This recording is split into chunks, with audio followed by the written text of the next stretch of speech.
A ju ka shkuar ndonjëherë mendja pse artistët bëjnë shenja dhe veprime të ndryshme në videot e tyre muzikore dhe në koncerte? Nëse jo, nuk je i vetmi. Shumica e njerëzve dështojnë të shohin një lidhje më të thellë ndërmjet këtyre artistëve dhe grupeve satanike të kultit. Njerëzit vetvetiu i sillen këto pyetje nëpër kokë. Çfarë janë këto simbole që përsëriten në industrinë e muzikës kaq shpesh?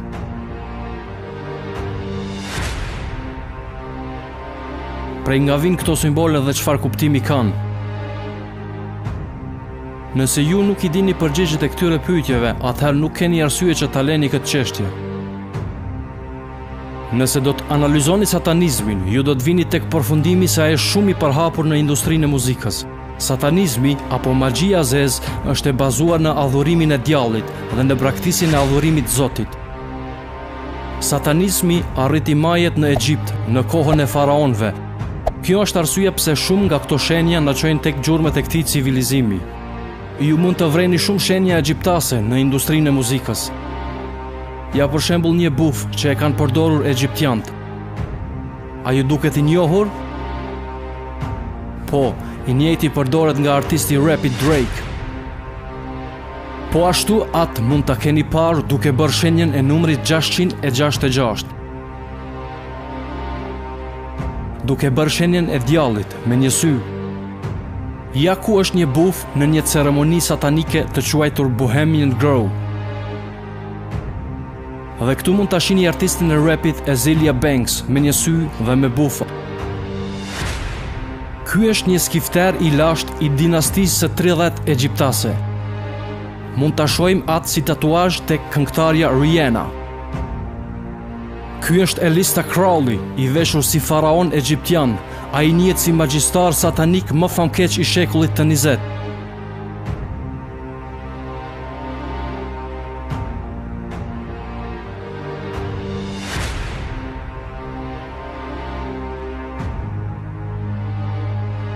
Këtu mund ta shihni artistin e rapit Jay-Z, duke veshur thanjen Do What Thou Wilt, që vjen nga filozofia e thelemës, e cila është zhvilluar nga Elista Crowley.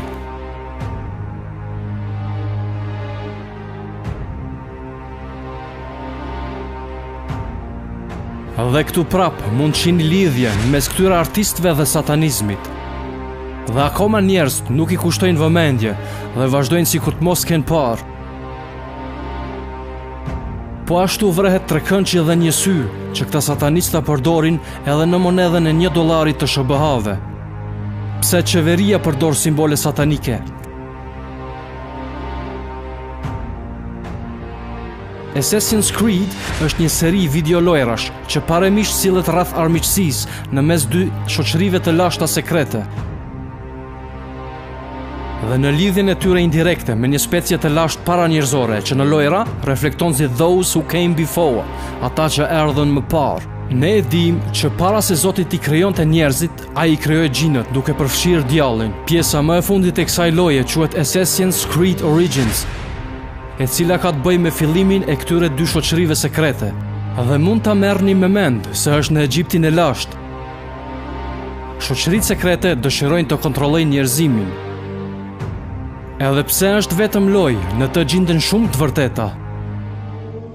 I want to represent the idea that you really can make what you want. One of my favorite books is The Alchemist, Paulo Coelho, and I just believe that. I believe that I can create whatever I want to create. If I can put my head on it right, study it, learn the patterns, and it's hard to put into words. Really. Në këtë shkëputje e dëgjojmë aktorin Will Smith të flas për librin e quajtur The Alchemist nga Paulo Coelho. Nëse i hedhim një sy kopertinës së këtij libri, prap mund të shohim lidhjen me civilizimin egjiptian. Will gjithashtu flet se si mund të krijojë çfarë dëshiron. Kjo është një filozofi satanike, sepse vetëm Zoti mund të krijojë çfarë dëshiron. Djalli u thot adhuruesve të tij, boni çfarë të doni dhe braktisni atë çfarë Zoti dëshiron. Filozofia prapa Do What Thou Wilt është që djalli dëshiron të bësh ti çfarë dëshiron dhe të braktisësh adhurimin e Zotit. Alkemia, me së duket është një proces magjik i transfermimit, krijimit apo kombinimit. Një proces magjik, magji e zezë për të qenë më i saktë. Nëse i shikojmë simbolet e përdorura në alkemi, mund të vrejmë se disa janë të njohura për ne. Këtu mund të shohim një simbol tjetër që përdoret në alkemi.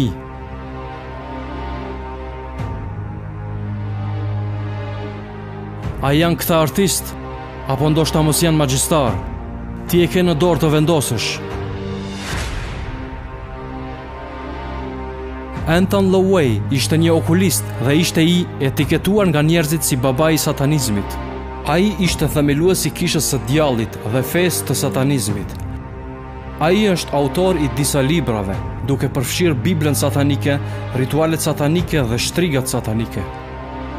Këtu mund ta shihni duke bërë një shenjë djallëzore me dorë. A ju duket e njohur? Kjo shenjë është shumë e përhapur në industrinë e muzikës. Nuk është thjesht rastësi. Djalli po fshihet para syve tanë.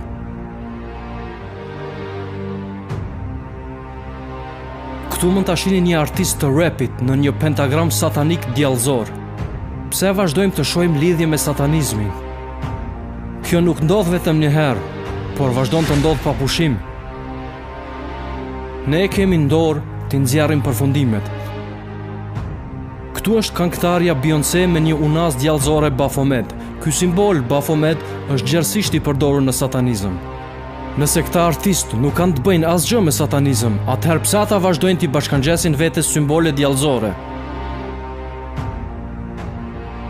Por prap një pyetje mbetet pa përgjigje. Pse gjithë këta artistë adhurojnë djallin? Çfarë përfitojnë nga ai?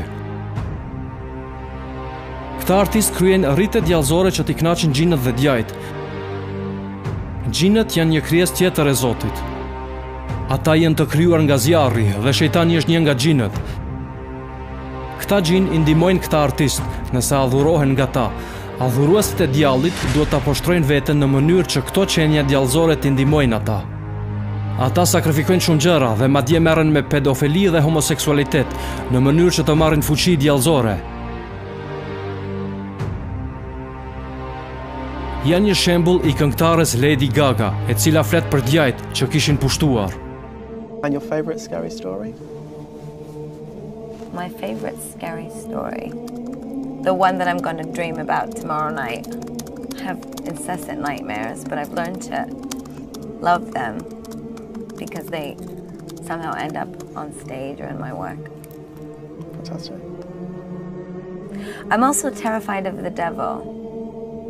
Well, the next question I'm going to ask you is from Tatin in Hong Kong, which is, do you believe in God? Yes. And the devil?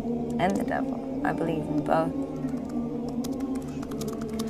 I had this dream quite recently that was so terrifying, so morbid and terrifying, and I called Deepak Chopra, who I work with, and I was telling him my dream, terrified, that the devil, and the dream was so terrifying, I thought somehow a devil force was trying to take hold of me, a darkness.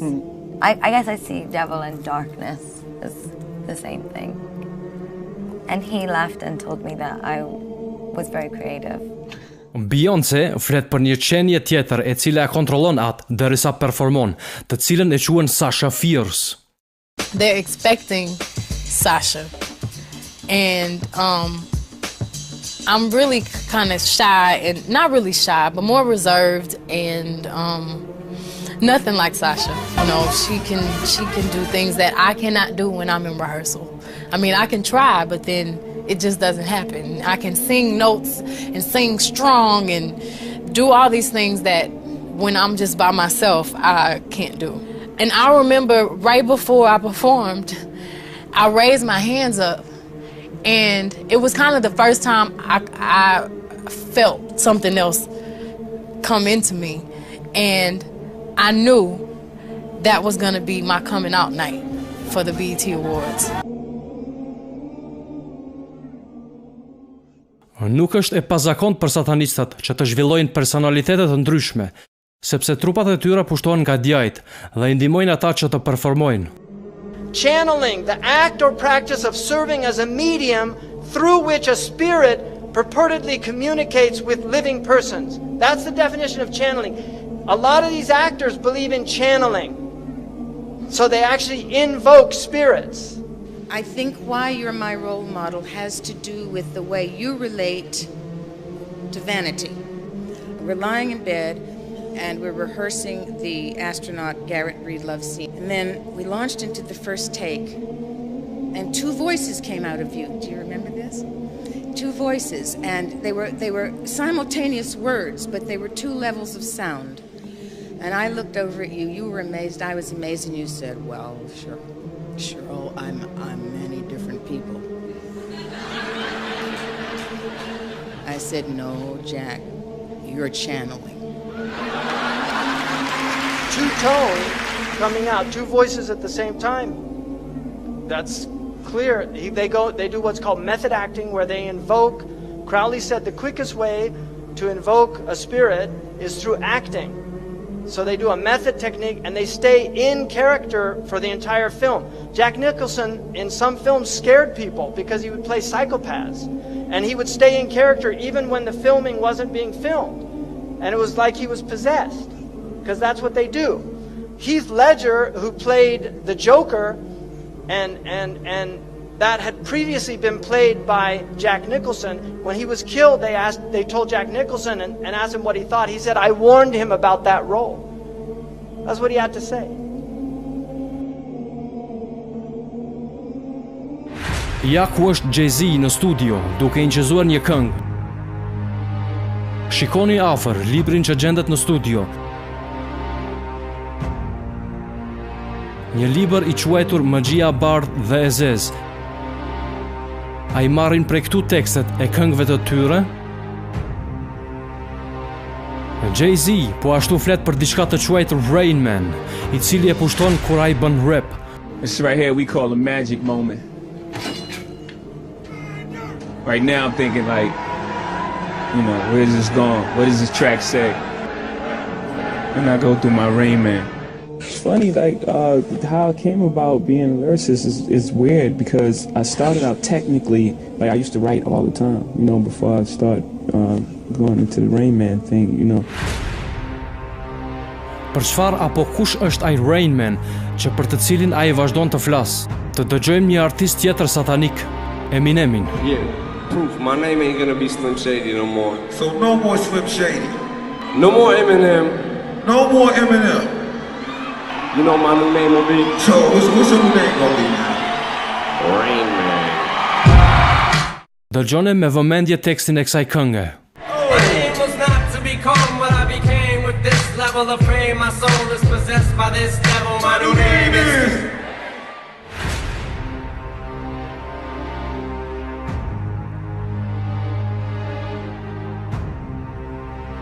Emri I tij, Lil Uzi Vert, tingëllon si Lucifer, I cili është një emër tjetër I djallit. Ju mund të shihni simbole djallëzore çdo kund.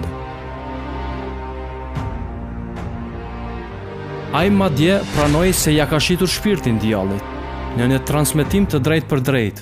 Did I sell my soul? I sold my soul for you. Now figure that out. Tell me that I sold my soul for you. For all you on here that's asking me did I sell my soul, why the fuck is y'all on here if y'all think I sold my soul? Y'all coming right with me. You dummies, you dummies, you dummies, you dummies.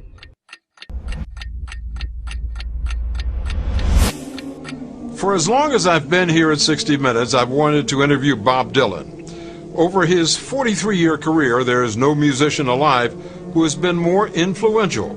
His distinctive twang and poetic lyrics have produced some of the most memorable songs ever written. You ever look at music that you've written and look back at it and say, whoa, that surprised me? I don't know how I got to write those songs.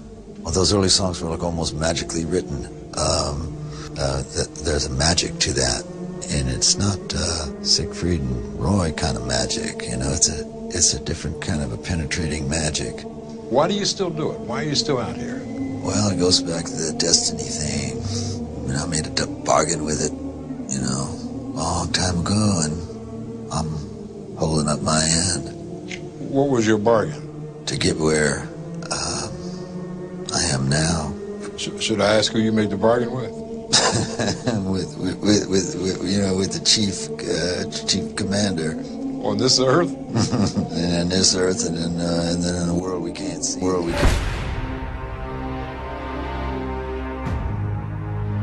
Kjo është një performancë nga këngëtari Chris Brown dhe një reper. Pse këta artist e duan Egjiptin kaq shumë? Këto janë disa tatuazhe që i posedon Chris Brown. Ky është Kanye West me shqiponjen e njëjtë egjiptase.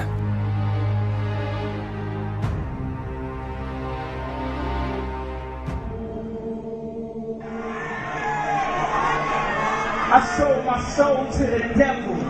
I know it's a crappy deal. Pizza came with a few toys like a Happy Meal.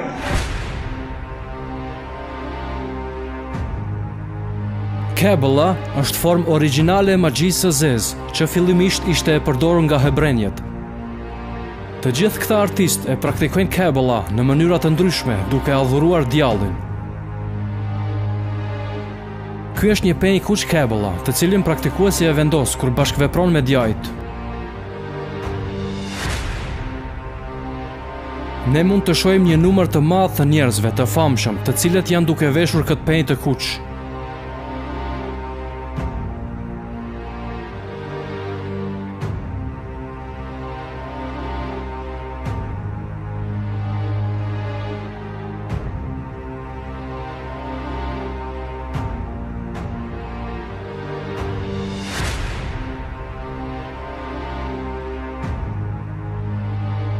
Symboli që përdoret më së shpeshti në satanizëm është syri.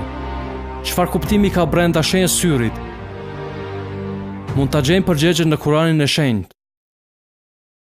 Alam naj'al lahu 'aynayn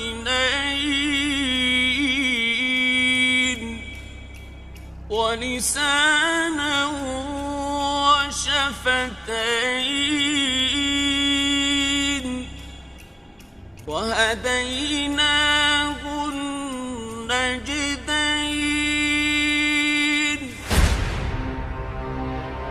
Në këtë ajet, Zoti flet për dy sytë dhe për dy rrugët. Rruga e parë është rruga e dëshmirisë dhe tjetra së keqes. Dy sytë simbolizojnë faktin që mund të dallojmë dy rrugët, të vërtetën dhe gënjeshtrën. Ata simbolizojnë diturinë e kësaj bote dhe diturinë e botës tjetër. Të dyja janë të domosdoshme për të qenë një musliman i mirë. Kjo është arsyeja pse shejtani përdor njërin sy për të simbolizuar rrugën e ligë. E mbyll tjetrin sy, syrin e të vërtetës, syrin prej të cilit marrim diturinë nga Zoti. Shejtani dëshiron që ti të braktisësh jetën tjetër dhe të marrësh gjithçka që dëshiron në këtë jetë. Ai dëshiron që ti të kesh whatever thou wilt, përveç asaj që ti je i krijuar për të bërë, të adhurosh Zotin. Mos mendoni se këta janë të lumtur, shumica atyre përfundojnë në drogim dhe bëjnë vetvrasje.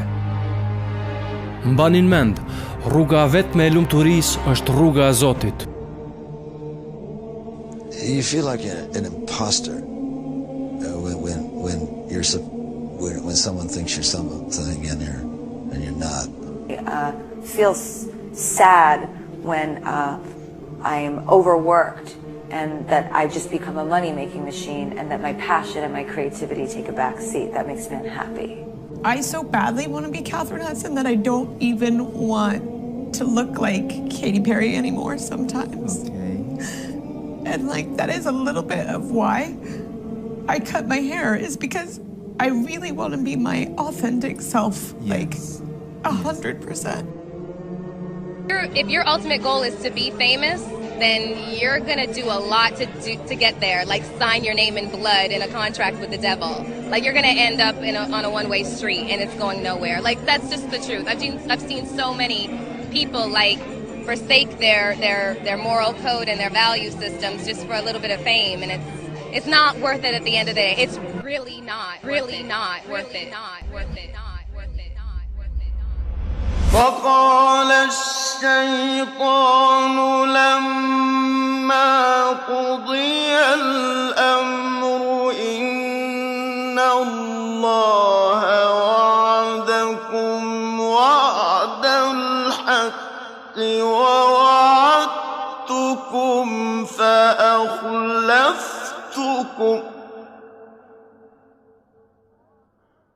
وما كان لي عليكم من سلطان إلا أن دعوتكم فاستجبتم لي فلا تلوموني ولوموا أنفسكم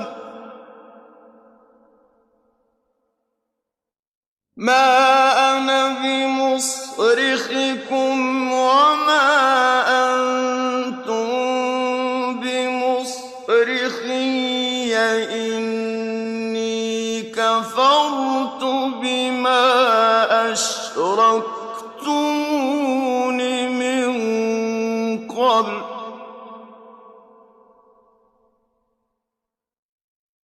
إن الظالمين لهم عذاب